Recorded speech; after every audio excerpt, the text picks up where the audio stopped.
I mean, I could have just selected a dozen clients or maybe 20 clients, the ones I loved and loved the work and it was challenging and interesting and things like that, and just said no to everyone else, just basically closed my books, not recruited, not put on staff, not grown my business that way. But the reason why I chose to grow my business is because I had clients who came to me and were crying at the first initial meeting because of the mess that they were in. And my heart just broke because I knew that I could fix it. I needed to find a solution. And if that meant the solution was writing, creating systems and training someone else, I had to find the time.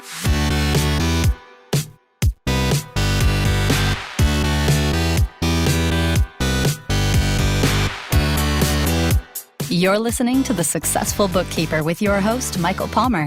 Listen each week as inspiring guests share their secrets of success to help you increase your confidence, work smarter, and build a business you love. This episode of The Successful Bookkeeper is brought to you by PureBookkeeping.com, the proven system to grow your bookkeeping business.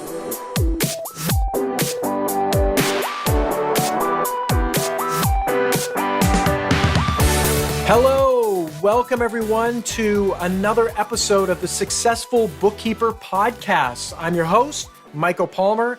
And again, today's topic, I've actually brought Debbie Roberts back. She was on our first episode. And if you haven't listened to that episode, I recommend that you do. It talks a lot about how Debbie got started, who she is, and the great success that she got to in her business. And we're going to talk about that a little bit more today, but we're going to get into this whole concept of building a system-dependent business or systematizing your bookkeeping business and, why it's important and how this really systematization, if you will, is really the secret to getting more freedom in your business and as well making more from your business. And so Debbie's going to get into that. She's going to share how she got started with that and how she actually created it. So thank you again. I'm going to welcome you. Debbie, you're the co-founder of Pure Bookkeeping. You are also the author of E-Myth Bookkeeper, which you co-wrote with your co-founder of Pure Bookkeeping, Peter Cook, and as well, Michael Gerber. And I want to just spend a little bit of time, Debbie, talking about the concept of E-Myth, because E-Myth is this book that was written about 25 years ago, I guess now, and is sold 5 million copies. It's in all sorts of different languages. It really is considered, for small businesses, it's considered the Bible of small business because it really sheds light into how you can get freedom from your business by building a system-dependent business versus a people-dependent business. And that's really where, that was one of the first books that Peter Cook had you write in your early days of your career as running your own bookkeeping business. And we want to get into that a little bit today. And as well, in E-Myth Bookkeeper, you wrote all about the systems that you built and how you did it and the mindset of a bookkeeper that's going to take their business to $100,000 right up to beyond $500,000 a year. So welcome, Debbie, again, and let's get into it. Thank you, Michael.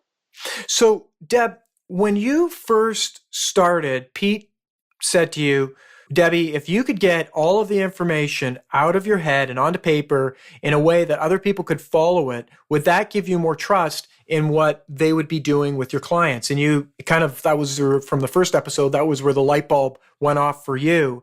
Tell me a little bit about how you went from that light bulb going off to actually building the system that you built in your business, which is thousands of pages of standard operating procedures that direct your staff and now direct hundreds and hundreds of bookkeepers around the world to run their business in a system-dependent way. Tell us how you got started doing that.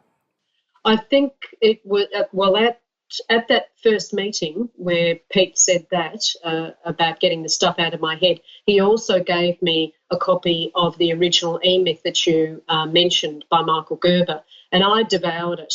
And I've spoken to lots of people about that book since then, and it was a game changer for me. It kind of brought all the pieces of the puzzle together in my mind about what was going on in my world. He identified, he verbalized what was going on in my world, it was kind of a little bit freaky in some respects, because I thought, how can he know my world this well?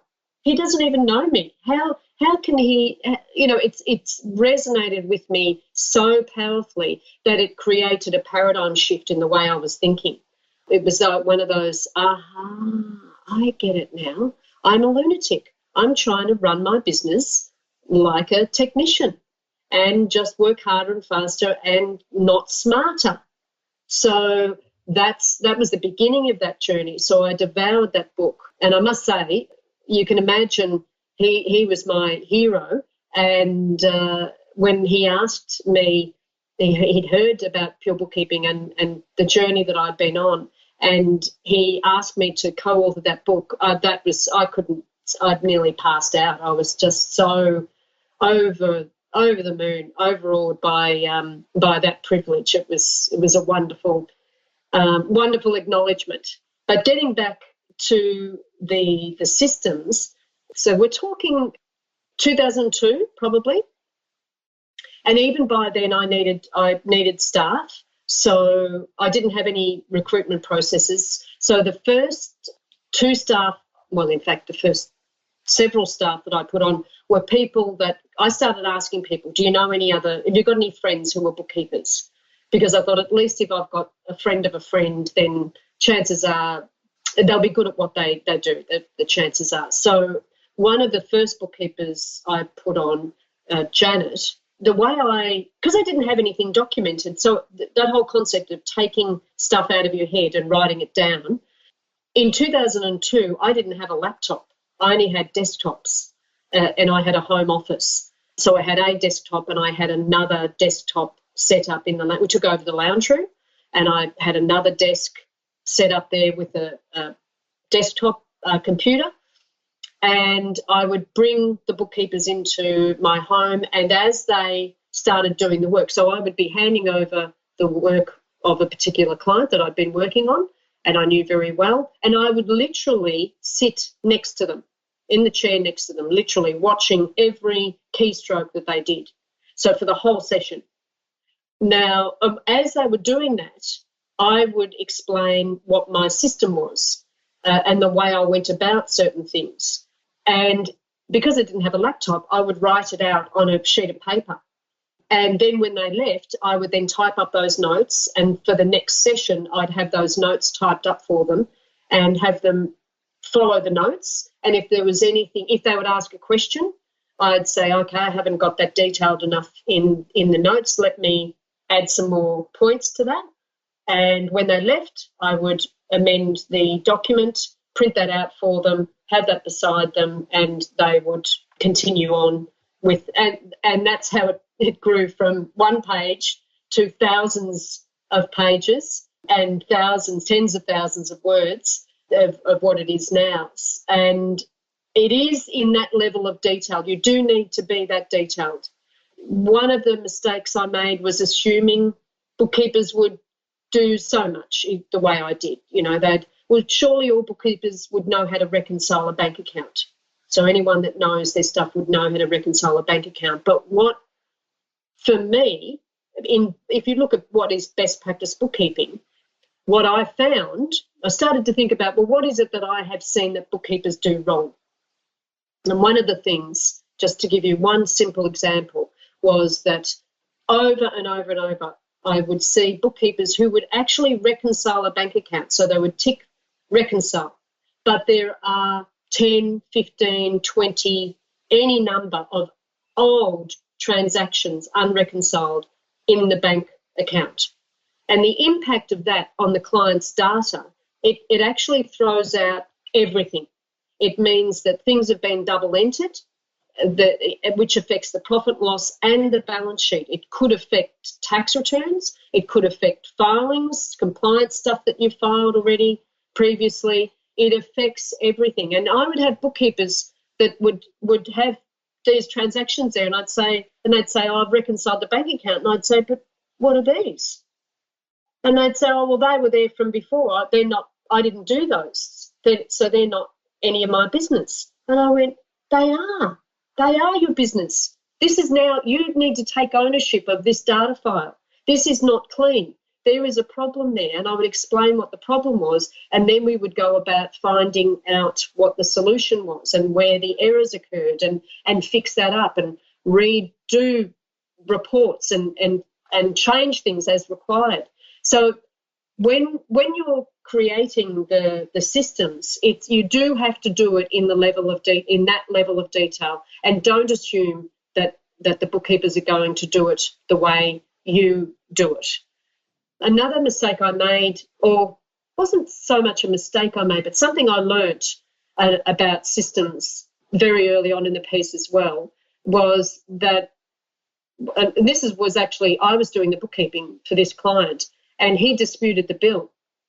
And because I did the work and I've got integrity and I know what I'm doing and things like that, I hadn't actually documented exactly what I'd done.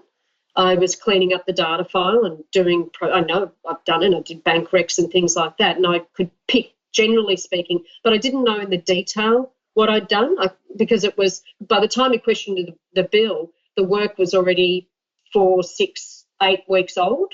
And there's no way I couldn't remember what I did yesterday for a client if I didn't write it down, let alone 6 or 8 weeks ago. So that was where one of the most important systems that I created was what I call the session checklist. And that was a checklist that all our bookkeepers had to complete to indicate exactly what work was done for every single session. And that solved the problem of clients disputing the bill. So that was a really important checklist that I created as a result of something that went wrong. This client was disputing my bill. I couldn't be really specific about it. I couldn't prove it, what I'd done. So this checklist, along with other reports that you save, you need to have a way of proving the work that was done, and that's also part of your audit controls as well. So that's a really important type of system that you would need to create.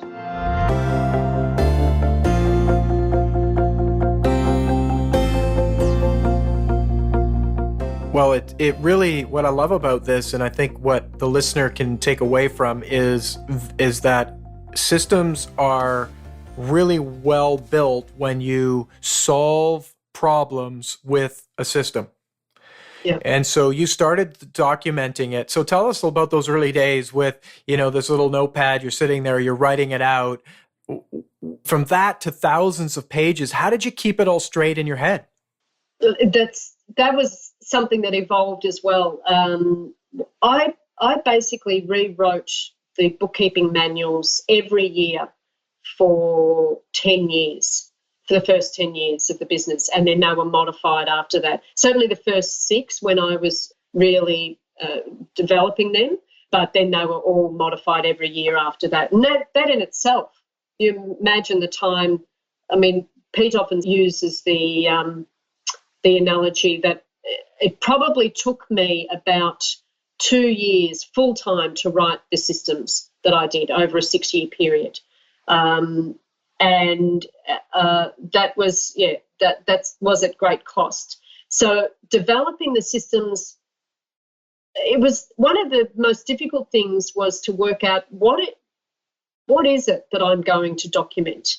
There are client-specific instructions, and then there are general bookkeeping instructions, and how am I going to document those? And for a number of years, the two types of instructions were melded, if you like, into the one document, into the one manual, and that was a problem, because if I left a client or the client left for whatever reason, they took away basically all my intellectual property, because they had the system, if you like, embedded in their client's manual. And I woke up, and it was a significant problem that I needed to solve, and I didn't know what the answer was, and I slept on it. And I remember waking up one day thinking, I know what the answer, I've got it. I am actually going to separate this. I had a manual, what we call the client's bookkeeping manual, which is client-specific information, and then I had a best practice bookkeeping manual, which became the Pure Bookkeeping system. And And the two, it was easy to separate that. If a client left, they just got their client's bookkeeping manual, because that was a manual that was written. They paid for that to be written. That was done as it was timed. So as part of the bookkeeping, they were charged for the time taken to create the manual. There's a lot of benefits for the client of having a manual. It means if I have to replace a bookkeeper, or if they go with a different bookkeeper altogether, they keep that manual, and it ensures that there is a smooth transition from one bookkeeper to the next, because you don't have to restart explaining again from the start. Okay, this is my business. These are my bank accounts. This is my staff. This is when they get paid. This is the filing system, all those sorts of things. You don't have to repeat that because it's all in the client's bookkeeping manual.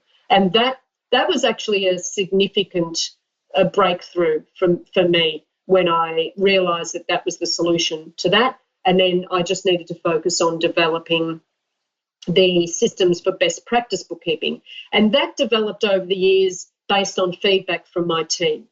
So every time, if they made a mistake, if they overlooked something, if I made an assumption and they didn't do what I assumed they would do, or they did something that they shouldn't have, or something like that, I would say to myself over and over, and I said in the first podcast that my mantra became, what system do I need to create in order for that to not happen again? So it went from a notepad to typing it up. And then the question was, well, how do you sort this stuff? And that was actually another epiphany for me. What I found was, even though this is going up to several years, so probably 3 or 4 years, and I thought, right, I've now got my system documented. The bookkeeper should be able to follow that. Now, and when I put a new bookkeeper on, I said, go and read that manual, and there's the templates, and come back to me when you've done that. But what I found was that they still needed way too much training. And I thought, why do they need way too much training when I've got it? They would ask me a question. I'd say, well, it's in the manual. Haven't you read that bit? And I would go straight to the manual because I knew it back to front, of course, because I created it. And it was frustrating for me because they weren't learning what was in the manual, and they didn't know where in the manual that they could reference it, the question that they had. And so I thought, right, what I'm going to do is I'm going to create a video. And I remember this vividly. We've got a little beach house down on the coast in Victoria, and that was going to be my summer holiday project. I had the system set up on my computer, and what I thought I'd do was I'll just take the manual with me, and I'm just going to read from the start of the manual all the way through and create the screenshots and the video and what I need to do to explain that. And I thought maybe they learn differently. Maybe it'll be easier if they watch a video. Anyway, I started the recording, and I got down to the first page, and I stopped the recording, and I went, but why have you put that there? That's got nothing to do with this. It's kind of some random comment that you've thought of that you've put in this spot, but it actually has nothing to do with anything else on that page. That actually belongs over here. And I closed the book and realised that I needed to rewrite my manual because although the information was there, it wasn't ordered. There was no logical order to it. So that was another then 12 months of working out, well, what is the best order to put these in? What is logical? How are my team going to be able to search for stuff themselves? And that then came to what we've now got in the Pure Bookkeeping system and the way I've ordered it there, which has logic and it flows on and everything is in its right area.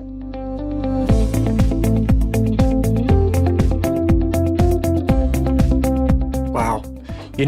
I'm sure people are listening and thinking to themselves, that sounds like a massive, massive undertaking and a massive project. Where did you get the time to do it? You hear this all the time, and I've made the time. I didn't have time. That was one thing that I said to Pete in that first day when he said, do you think if you took everything out of your head and wrote it down and taught someone to follow it, would that work? And I said, what time of the day am I supposed to do that? Like midnight till dawn? I mean, seriously, I'm already full. I've got no time to do this. That was my exact words to him. I still remember that vividly. However, what I just made it happen. I shifted things. I had a choice at that point in time. If I couldn't find the time, then what I needed to do was not grow my business.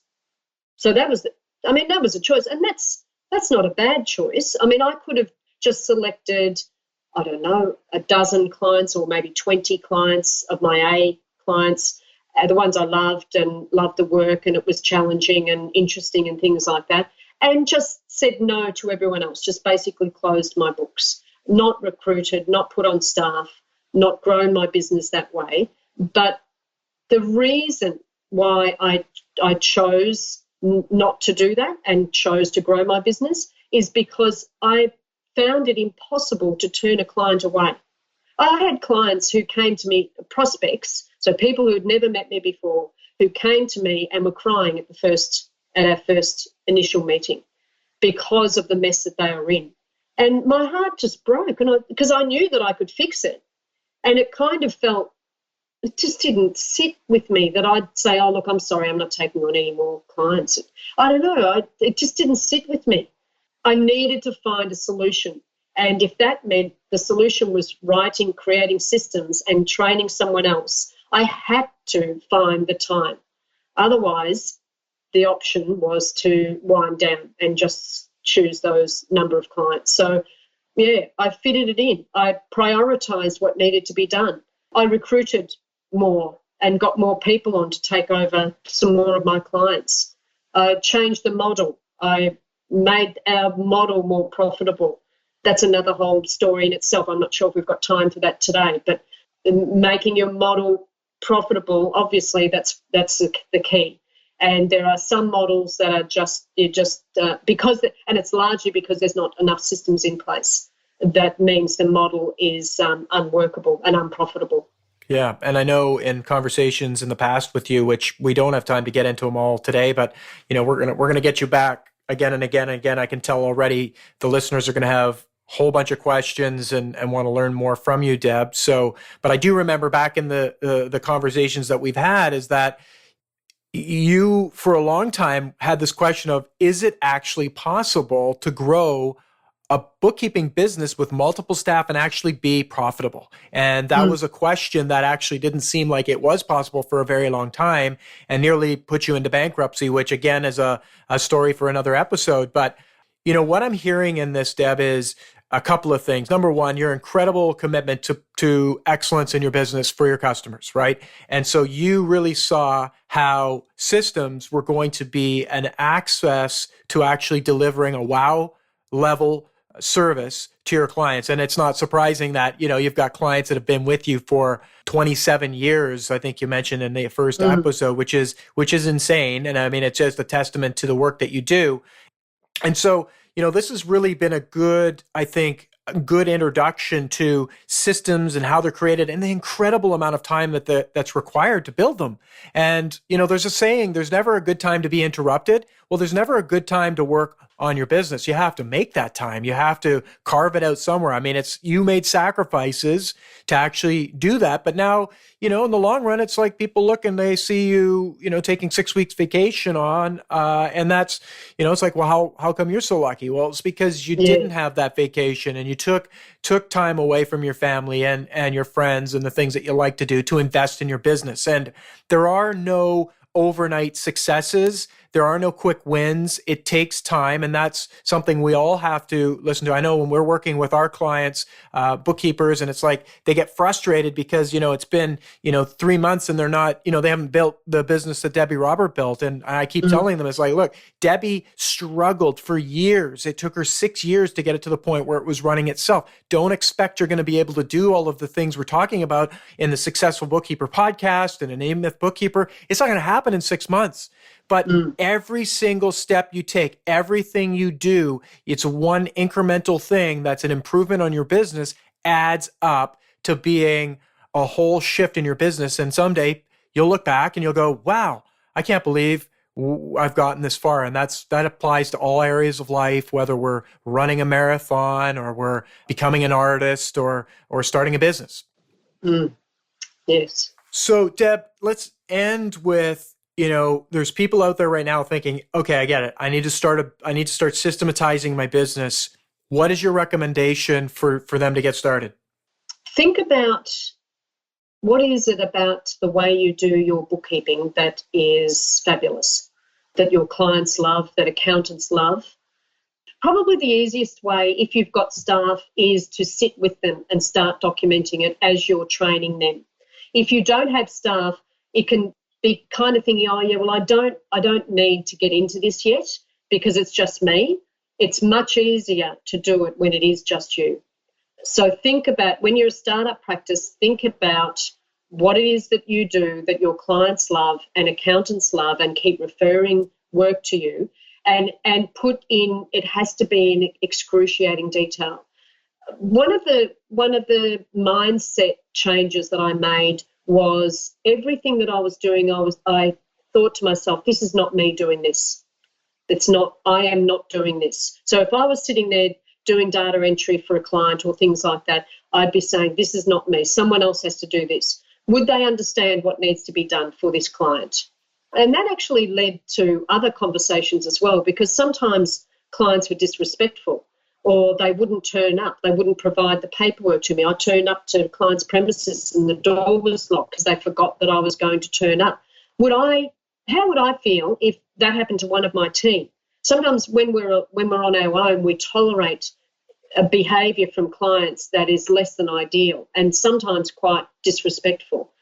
Think about that now, and that's another system you need to put into place. What are you going to do with this client who's disrespectful? What conversation are you going to have? Are you going to actually keep them? So if someone's disrespectful to you, then think about, well, what's that going to be like for a bookkeeper, one of my team, one of my precious team members? Would I let them put up with that? And the answer is a resounding no, you wouldn't. So why put up with stuff yourself?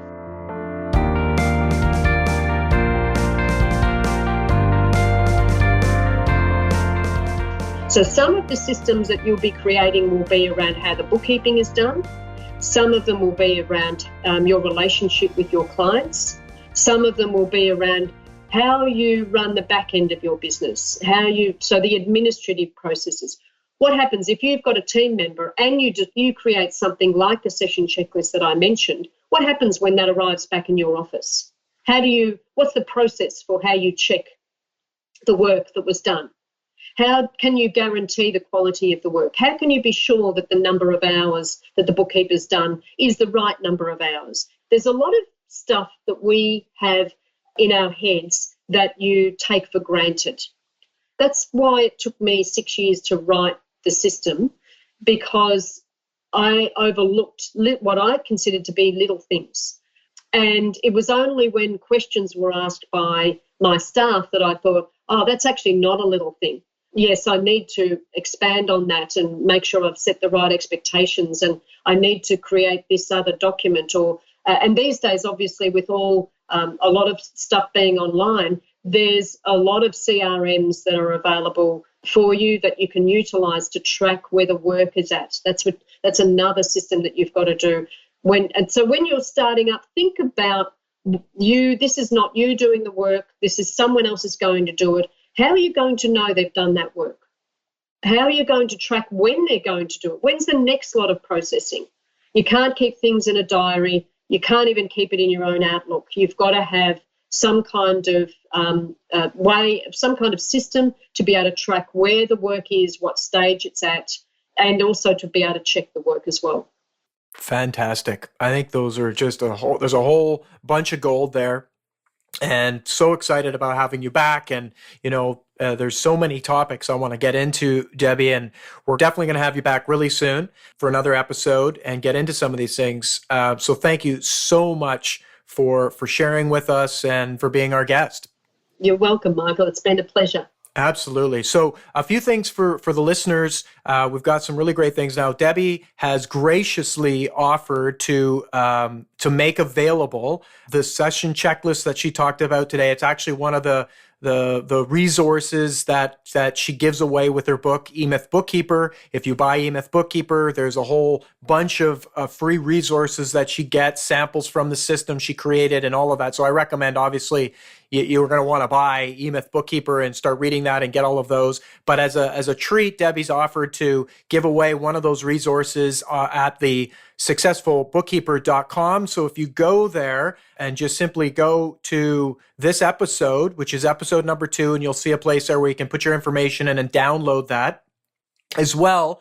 We really, really want you to subscribe on iTunes. And if you go to the successfulbookkeeper.com/reviews, there's all the instructions of how to subscribe on iTunes and leave us a review and a rating. Let us know what you think about it. And as well, if you do that, we're actually going to be shipping out for a limited time. We're going to be giving away, shipping you for free, absolutely free. You don't have to put your credit card in or anything like that, but simply leave us a review on iTunes, and we're going to mail you a copy of the brand new book that's coming out this September, The Successful Bookkeeper. It's a story of Debbie Roberts and Peter Cook and all the wonderful things that they created inside of their business. From the perspective of me, a business coach, looking at them and how they created this, we're going to ship you that hard copy to you. All you need to do is leave the review, and there'll be instructions there. Give us your address and information, and we'll ship that out to you, which is super exciting. The last thing I want to say is we want to hear from you. We want to know, what questions do you want to ask our guests? Debbie, we're going to have Peter on. We're going to have a whole bunch of other resources that are really valuable to helping you around the mindset of your bookkeeping business. And so if you go to the successfulbookkeeper.com/questions, there's a place there where you can actually record a quick question and let us know, and we'll get that instantly, and we'll include those in future episodes of The Successful Bookkeeper. So I really want to thank you for participating, for listening in, and we look forward to hearing from you. So until next time, that's another podcast on the books. Take care, everybody. Bye for now.